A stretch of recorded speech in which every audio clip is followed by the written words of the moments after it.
Γεια σας.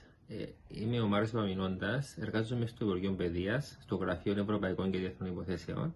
Ταυτόχρονα θέλω να πιστεύω ότι είμαι και ενεργός πολίτης, είμαι μέλος σε διάφορες οργανώσεις της κοινωνίας των πολιτών και επίσης τόσο από επαγγελματικής πλευράς αλλά και από προσωπικό μου ενδιαφέρον συμμετέχω σε εκδηλώσεις οργανώσεων νεολαίας ή άλλων οργανώσεων της κοινωνίας των πολιτών που στόχο έχουν να προωθήσουν τη δημοκρατική συμμετοχή και γενικά τις αξίες της δημοκρατίας.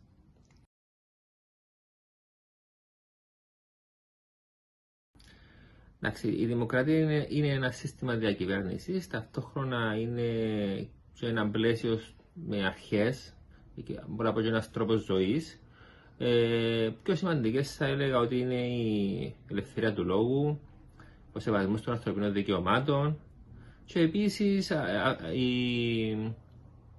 η συμμετοχή σε εκλογές που να είναι αδιάβλητες και με αυτόν τον τρόπο να εκφράζουν για τη βούληση του λαού.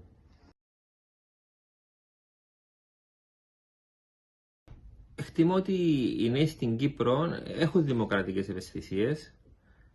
Θα έλεγα ότι αυξάνονται οι δημοκρατικές ευαισθησίες των νέων και το ενδιαφέρον τους να δουν να εφαρμόζεται η δημοκρατία στον τόπο και επίσης να συμπεριφέρονται και ήδη με δημοκρατικό τρόπο στον δικό τους κύκλο.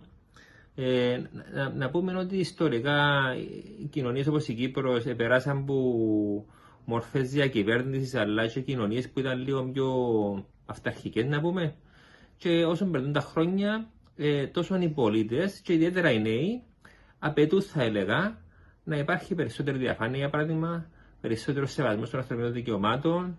Επίσης προσπαθούν να γνωρίζουν καλύτερα τα δικαιώματα τους ώστε να σίγουροι ότι εφαρμόζονται και ταυτόχρονα βλέπουμε και ανθρώπους που είναι ευαίσθητοι και προσπαθούν να συμβάλλουν και ήδη στο να λειτουργήσει η κοινωνία πιο δημοκρατικά.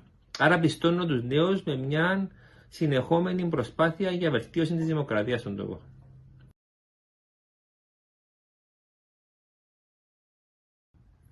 Εντάξει, ο καθένας από το πόστον του, από το θέση που βρίσκεται, μπορεί να συμβάλλει με κάποιον τρόπο. Εντάξει, όσοι είναι σε πολιτιακά αξιώματα ή σε κυβερνητικές θέσεις, θεωρώ ότι η πολιτεία γενικότερα θα πρέπει να έχει διάβολους επικοινωνίας με τους νέους και ταυτόχρονα να έχει θεσμοθετημένους τρόπους να λαμβάνει υπόψη την άποψη τους. Επίσης να τους διευκολύνει να συμμετέχουν στις εκλογές, να τους παρέχει πληροφόρηση και από την άλλη πλευρά οι πολίτες και οι νέοι θα πρέπει να είναι ενεργοί, να ενημερώνονται, να επιδιώκουν να ενημερώνονται και να διεκδικούν τόσο ενημέρωση όσο και συμμετοχή. Άρα υπάρχει έτσι μια δυναμική που είναι σε αυτούς που έχουν εξουσία ανθρωποντινά και σε αυτούς που είναι στην ευρύτερο πλαίσιο των πολιτών, οι οποίοι να διεκδικούν αλλά και να είναι υπεύθυνοι να ασκούν τα δικαιώματα τους με υπεύθυνο τρόπο.